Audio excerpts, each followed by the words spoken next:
Well, happy Memorial Day 2020, everybody. I'm figured I'd celebrate with a couple of clams this year. Sort of a family staple. I think just about my entire life, just around Memorial Day every year, it's just about warm enough to go and fire the boats up and go and take them out and go and catch some clams, and it was pretty much like that for the whole rest of the summer. So Memorial Day was kind of like the marker point. Always the first good 3-day weekend, all that other good stuff. This year I didn't fire up a boat. Just kind of went and bought these, and that's kind of how it's been for the past few years. And especially this year, nobody really wants to leave it, do anything unless they have to.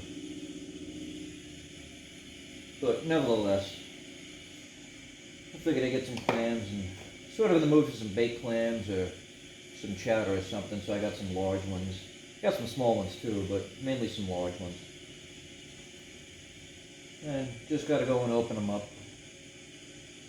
This way I can get them ready for the next step, which is, like I said, either baked clams or chowder.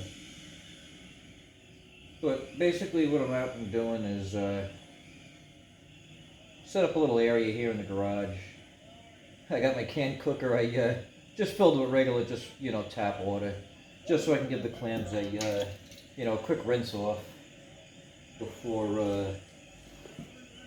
I go to open them. And there's a few different ways to open a clam. I'm going to show you my way. And that's pretty much that. I'll go through the basics of what we got. I have a wide blade clam knife, which really rigid, good for crying and trying to crack and stuff like that. Then I have my this is basically my favorite clam knife. This guy's got to be, oh god, 25, 30 years old. It's opened up more clams than you could shake a stick at. But over the years, it's gone through some tweaks. A few years ago, I tweaked it, and I just sort of put a notch in the tip. And what that's for is just going through the tip of the clam through the shell, and just scraping a little bit of the crap out of the front, just so this way when you open the clam, it's not, forcing it into the clam. So that's basically the two knives that I have. And that's really all I need. And I mean, I have this for any super big clams or super tough clams. Oh, really all it is an old hickory knife with a hole in the front, a couple of angle brackets, not a little recess there, and that's where you set the clam. And any juice really just kind of falls through. And a lot of recipes that we use actually do call for, the clam juice itself to be added. So you're already opening the clam. Why go to the store to buy clam juice when you're pretty much making your own right here? So what I got is a 5-gallon bucket. Just a piece of cheesecloth. I think it's double layered. And held in place with just a little electrical tape so it all doesn't slump down into the juice, because that cheesecloth is acting like a filter. It's stopping all the shells and stuff like that from falling through. And that's pretty much that. After you're all done with all the clams that you want to open up, I remove the cheesecloth and I'll set up a couple of little jars or some Tupperware, whatever the case may be, with just some coffee filters held to the top so they don't slink down by rubber bands.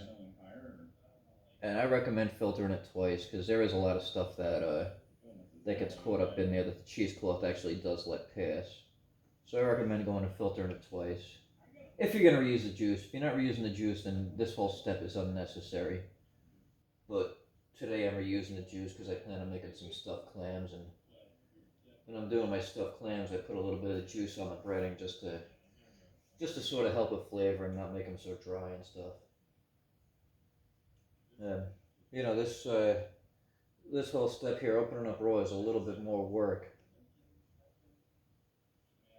but after eating probably a million clams in my lifetime, I think I think whenever you're gonna go and cook your clams, you should only cook them once. In other words, don't go and steam them open and then throw them through the food processor and put them in a pot of water and then you're gonna call it soup. That's not soup. The right way to go and make your clam chowder is to go and use your raw clams.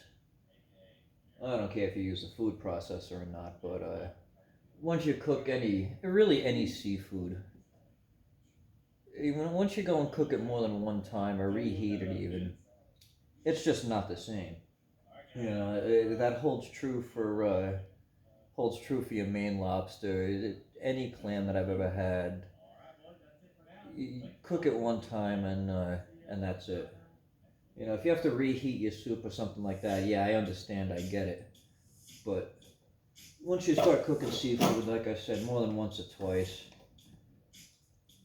it's just not going to taste the way it should, in my opinion. Again, take it for what it is. See that clam out there? That makes it so easy with these larger clams. That all I had to do was push it open and it makes it really, really effortless. So once we pushed it open with the clam out, we can take our clam knife, just go around the back side, cut each of the muscles off, because on a clam there's a muscle on each corner. And that's what gives the clam its clamping force. So once you cut those two muscles, the clam can't really stay shut anymore, and that's when you go in after and go and disconnect them from the shell. So after he's well disconnected from the shell, I'm going to use my knife and I'm going to hold the clam in place because at this point he's ready to slip right out of the shell. And I'm going to hold it in place and I'm just going to drain the juice off through our cheesecloth. And like I said, underneath is all I have underneath today is just a food grade plastic bucket that I went and cleaned out and made sure is good. Now we'll take him, we'll go and put him in with the rest of his friends, just in a Tupperware tray for the time being. And this clam out is nice, but it's not a necessity by any sense of the word. I've found that if your clam is cold enough, and I recommend putting them into a cooler with a lot of ice for at least 3 hours or so, 4 hours possibly, just to get him as cold as possible, because the colder the clam is, the harder it is for him to go and keep his shell shut. So the colder he is, the easier it is to open the clam. So all I'm going to do is to open them by hand, make sure there's no shells in my hand, and I'm going to place the clam in my hand.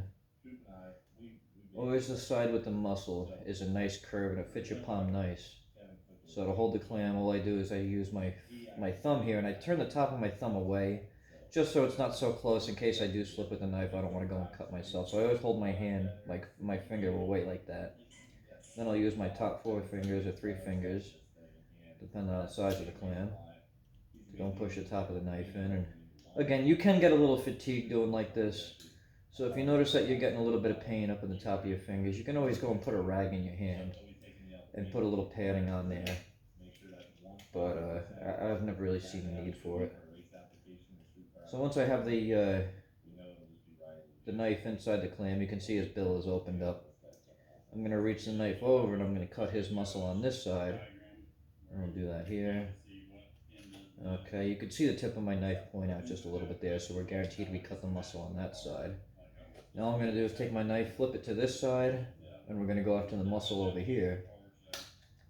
And he's cut open. Now the shell basically just opens. You can open it with your hands from here. Flip them open.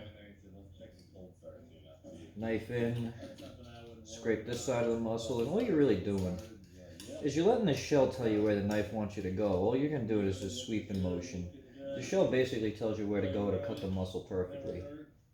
So you cut that one side, come around, you're going to cut this side using the shell as a guide. A little scrape in the back, and the whole clam is on one side of the shell, and you're going to do the same thing.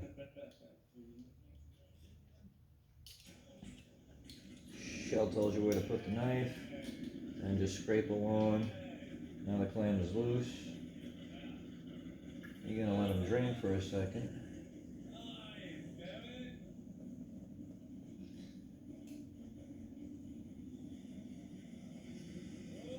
And that's that. In with the rest of his friends, on to the next clam.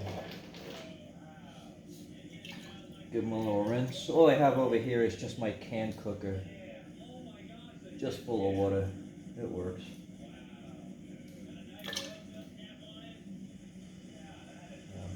Clam in the corner of my palm like that. Up and in.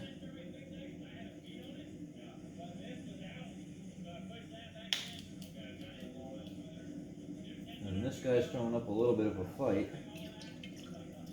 But that's okay. If you have a clam that's either not cold enough or just extremely finicky for whatever reason, there's always a little trick that my father taught me. And this was to come in from the hinge side of the clam. And I find that this knife, because it pries a little better, is actually a little easier for it. So what we're going to do is we're going to stick the knife in the back hinge. We're going to wiggle it. You can hear the clam open up a little bit. And I was able to take the knife from that hinge, wiggle it in, and start to sweep around. Now I'm going to take the knife and I'm going to roll it. And it's going to come through and it's going to cut that first muscle on the inside that we were talking about. Once that first muscle is cut, the clam gets a lot weaker, where I'll be able to stick the tip of the knife in and just cut that next one. So here we go. Once that knife slipped in like that, you know that muscle is cut thoroughly. Check for any shells. It's always easier to take the shells off as you're opening the clam than it is after it's open. Once it's open, you can go and the shell can rub into the meat and you might not ever see it. So if you go and just clean it as you're opening it, comes out for a cleaner result. Now I'm going to reach over, we're going to cut that other muscle. Clam is open. Now it's the same as the other ones.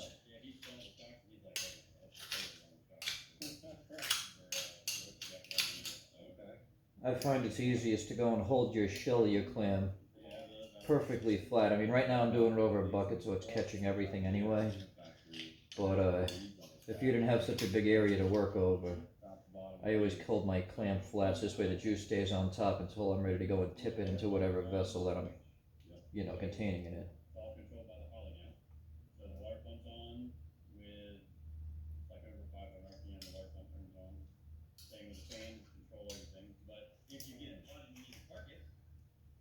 And if you want to go and reuse your shells for stuffed clams, it's easy just as you're opening the clam to just go and twist it off just like I just did. And yeah, at that point you can reuse your shell to go and make your stuffed clams. So I'm going to switch back to my favorite knife that's a little narrower. And this guy feels cold enough where I should be able to get into him. And after you do a bunch of clams, you'll feel right away when the clam is cold enough to be opened and when it's not. And you can still open them when they're warm. It's just a lot easier when they're cold.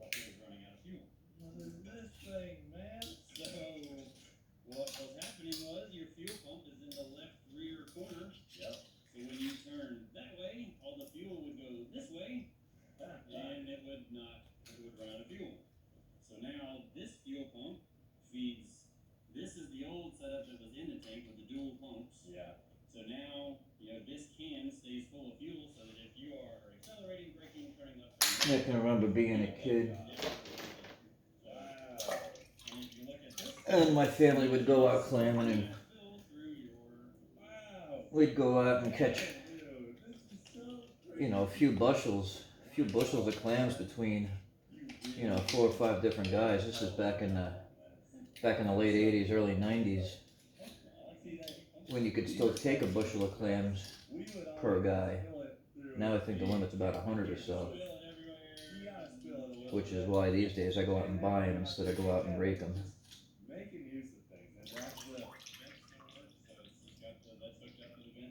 But long story short, we would go and catch a few bushel of clams over the course of a tide.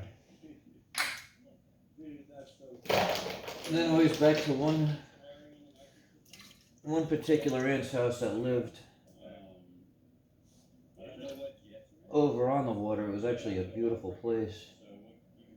And we'd tie the boats up front, and the whole family would stop over. And they'd make baked clams, stuffed clams, clams casino. I mean, God, I could go on for hours like Forrest Gump, but I'll spare you that.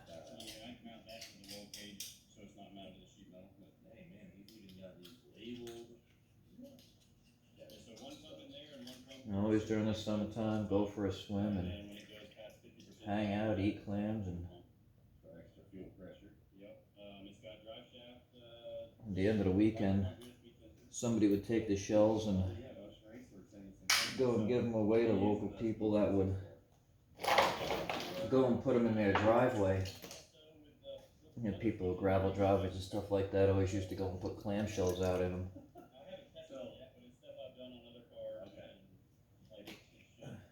And you can still drive around these days. Mainly out east, not so much around here anymore, but mainly out east on the east end of Long Island here. You can drive by a lot of the old farmhouses and stuff like that and see that they still have the clamshell driveways.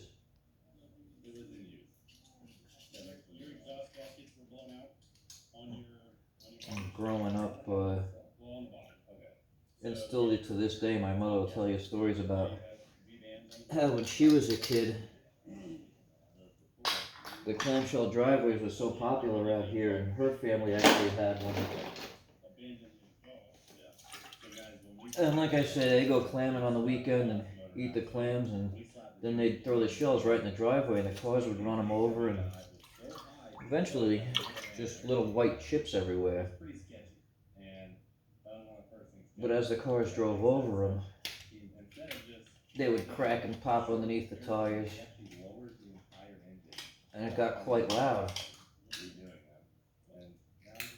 And her parents said she always knew, or they always knew when she came home too late because of the driveway, the noise of the driveway and the tires and stuff. So that's how she used to get in trouble for coming home too late, is driving the car in the yard and the clamshells popping underneath the tires.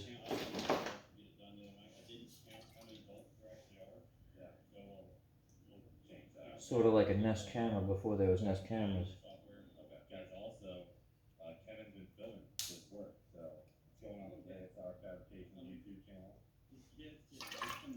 I've gone and dug holes. See, this guy's going to be a little fighter. I won't use the clam knot, I'll just go in from the back door again.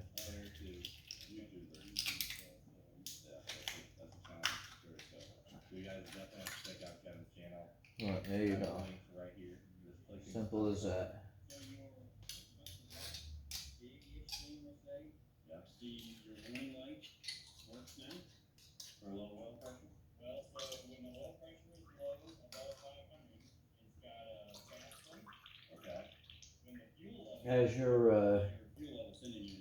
As you're opening up these clams, you'll start seeing these pretty purple colors in there. And for those of you that don't know, this is actually what wampum was made out of.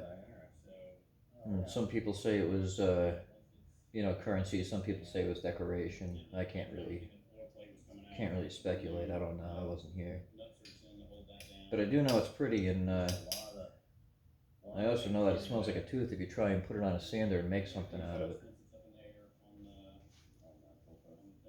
So some people will take these shells and they'll sell it online. and pretty much eat their clams for free for what you can sell them for online. It's amazing.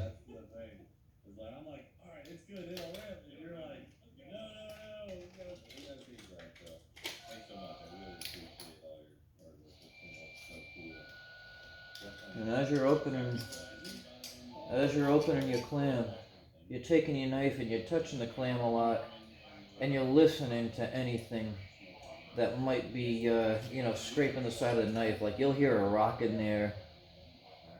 If you're, you know, if you know what you're listening for, you can hear a rock in there. You can hear a piece of shell in there, and you're always looking and giving this clam a visual, because there's one in they say every few million clams or so.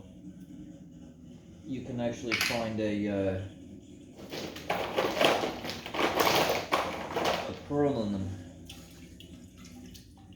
I had gone and opened up a few clams last year just for a half shell, just quick for a party. And listening to my knife, I heard it hit something. And it ended up being a pearl. So I looked up how to go and, you know, weigh these pearls and everything to figure out the carat weight. And this is still unconfirmed. But if all the, you know, the weight was right and everything else, this pearl could be worth about $4,000 or $5,000 for just one. So it's always worth that extra second to go through and check and see if there's anything in there. On top of that, you never want anybody to go and bite into just a piece of shell or whatever the case may be. But, you know I would be, I'd be upset if I was the one that opened that clam and somebody else was, you know, the one that found that pearl. Because that means a couple of things. It means one, you missed out, and two, you really didn't do your job right.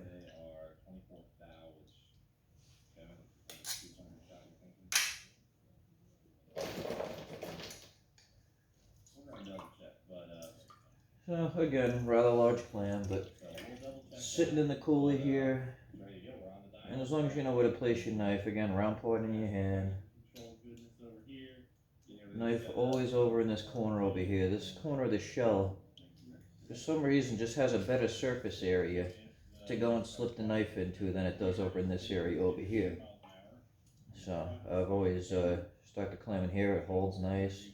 Again, thumb away, in, first muscle, second muscle, open, slip, a little scrape, first muscle, second,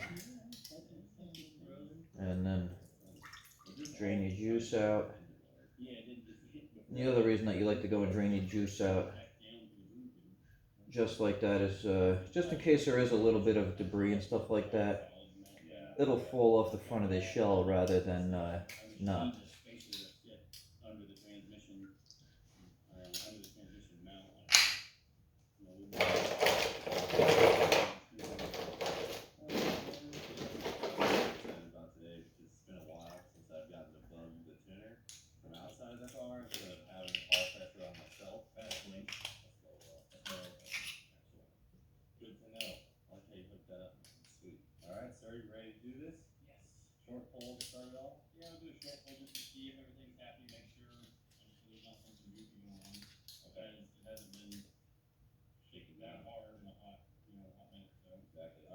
You'd be surprised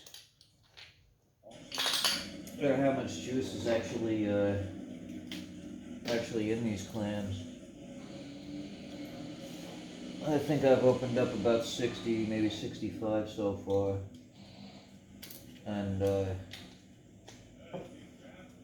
God, this bucket feels like it's got damn near a gallon of juice in it.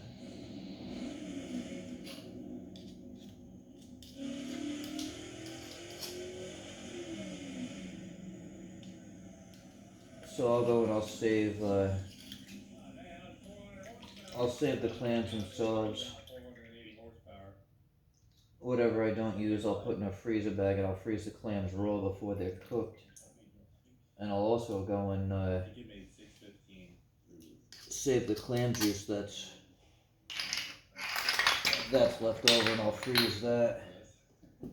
This way, one day if you have a desire for some big clams or something, it's as simple as going into the freezer and grabbing all your frozen ingredients.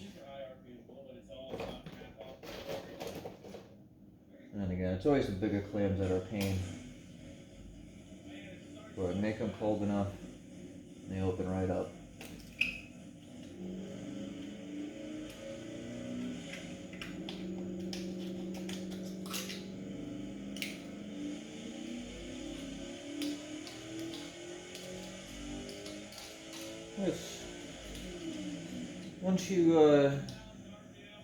Once you work your way through the first couple of dozen, it does get easier. You know, a lot of people get discouraged, but just remember, the colder the better.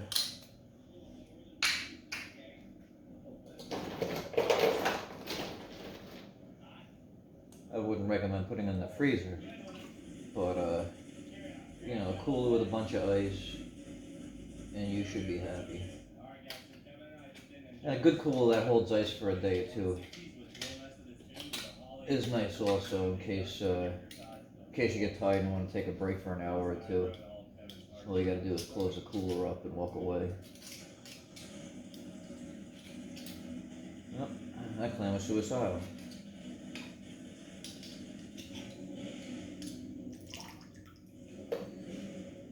Well, we'll fish them out and wash them off.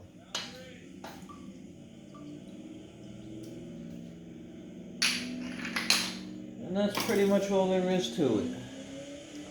If I have any questions, you can leave them in the comments below, and I'll be happy to write you back. I hope everybody has a happy Memorial Day weekend.